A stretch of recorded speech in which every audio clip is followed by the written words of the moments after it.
ఈ సమస్య ఎందుకు పుట్టింది? ఎవరి వల్ల ఇది తలెత్తింది? దీనిలో ఎంతమందికి శిక్ష పడింది?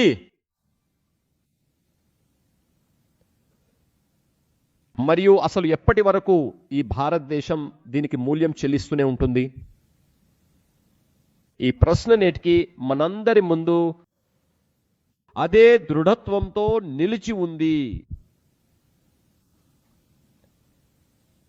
అందుకే చరిత్ర అనేది కేవలం పరీక్షల పాఠ్య ప్రణాళిక మాత్రమే కాదు. చరిత్ర ఘనమైన క్షణాలపై గర్వించేలా చేస్తుంది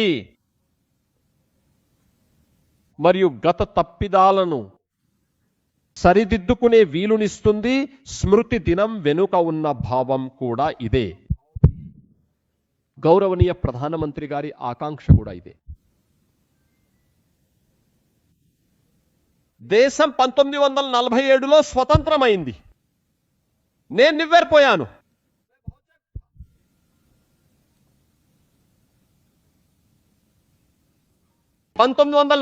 లో దేశం స్వతంత్రమైందని.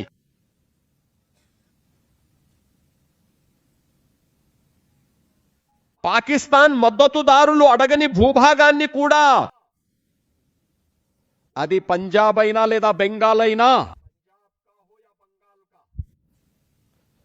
బలవంతంగా పాకిస్తాన్కు అప్పగించారు.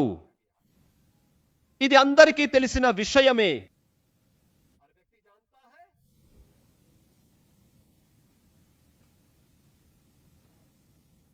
సింధ్ హిందూ మరియు సింధీ మెజారిటీ ప్రాంతం, దానిని బలవంతంగా పాకిస్తాన్కి ఇచ్చారు.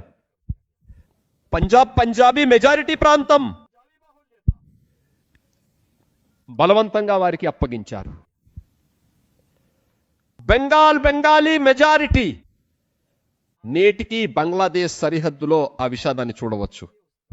అన్ని హిందూ గ్రామాలే, కానీ బలవంతంగా బంగ్లాదేశ్కి ఇచ్చారు. ఈ నీచ కృత్యం మరెవరో చేయలేదు.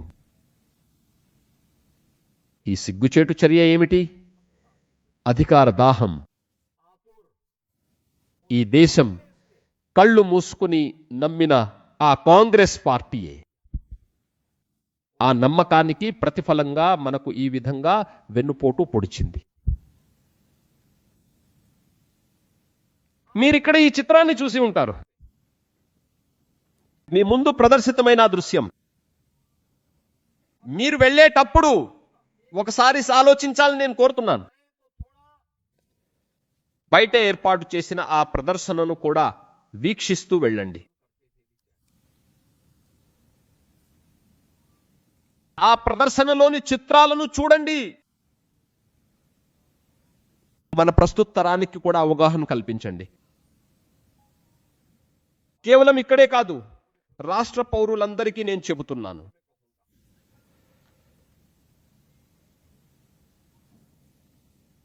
దీనిని తప్పకుండా వీక్షించండి.